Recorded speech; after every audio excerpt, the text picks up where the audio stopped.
Aisyah mulai menyadari satu hal pahit. Di istana, diam pun bisa dianggap dosa. Sejak rumor itu beredar, langkahnya terasa lebih berat. Lorong yang dulu sunyi, kini seperti dipenuhi mata tak terlihat. Setiap kali ia menunduk, ia merasa bersalah. Setiap kali ia bekerja dengan benar, ia tetap dicurigai. Padahal ia tidak melakukan apapun. Ia hanya bekerja. Ia hanya ada di waktu dan tempat yang salah. Suatu pagi, Aisyah dipanggil ke ruang pengawas. Perempuan itu duduk dengan wajah kaku, berkas-berkas di meja, tatatannya dingin seperti batu. "Kau tahu kenapa kau dipanggil?" tanyanya. Aisyah menggeleng pelan. "Kau terlalu sering berada di area pangeran." Jantung Aisyah jatuh. "Itu tugas saya, Nyonya.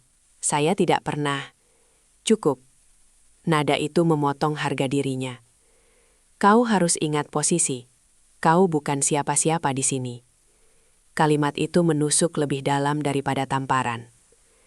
Sejak hari itu, jam kerja Aisyah diperpanjang. Ia dipindahkan tugasnya, membersihkan aula besar sendirian hingga larut malam. Tidak ada yang membantunya. Tidak ada yang berani mendekat. Karena di istana, mendekati orang yang difitnah berarti ikut tenggelam. Khalid mulai merasakan perubahan. Aisyah yang biasanya rapi dan tenang, kini sering terlihat pucat. Langkahnya lebih cepat. Tatapannya selalu menunduk, seolah takut bertemu siapapun. Suatu malam, di lorong sepi, mereka berpapasan.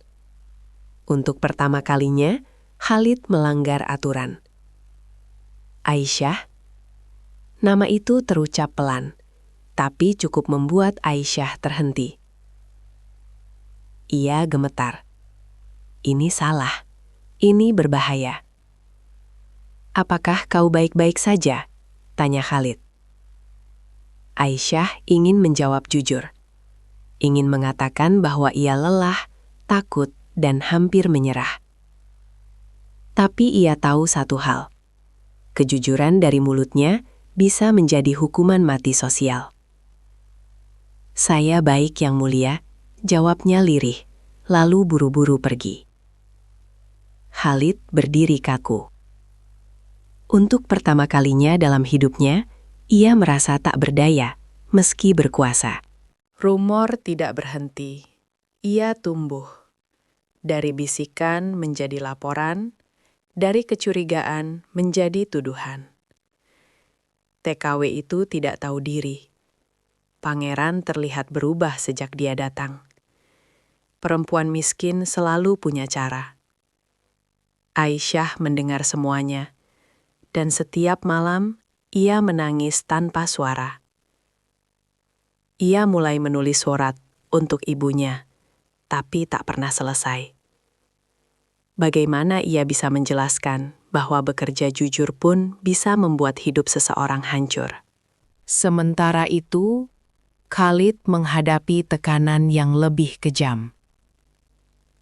Ia dipanggil ke ruang keluarga kerajaan. "Kami mendengar hal-hal yang tidak pantas," kata pamannya. "Kau harus menjaga citra." Ibunya menatapnya lama. "Kalau rumor ini terus hidup," katanya pelan, "yang hancur bukan hanya dia, tapi juga kau." Khalid tahu maksudnya. Jika ia membela Aisyah, Aisyah akan dilenyapkan secara resmi. Jika ia diam, Aisyah akan dihancurkan pelan-pelan. Itulah cara istana bekerja. Malam itu, Aisyah dipanggil lagi. Bukan ke ruang pengawas, tapi ke ruangan yang lebih dingin.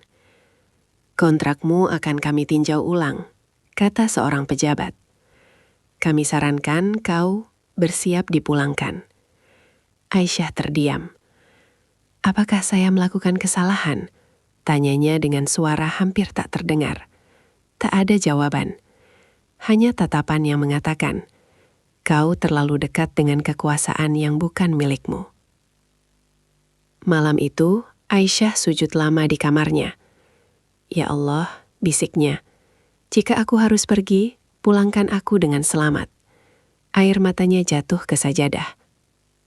Ia tidak tahu bahwa kepergiannya nanti tidak akan sesederhana pulang. Keesokan harinya, Khalid mengambil keputusan yang salah. Atau mungkin benar, tapi terlalu berani. Ia memerintahkan agar Aisyah tetap bekerja di perpustakaan. Perintah itu singkat, dan bagi istana, itu cukup untuk menjatuhkan vonis. Mulai hari itu, skandal tidak lagi disembunyikan. Nama Aisyah resmi tercatat sebagai masalah, dan takdir mulai bergerak lebih cepat, menuju kehancuran yang belum pernah ia bayangkan.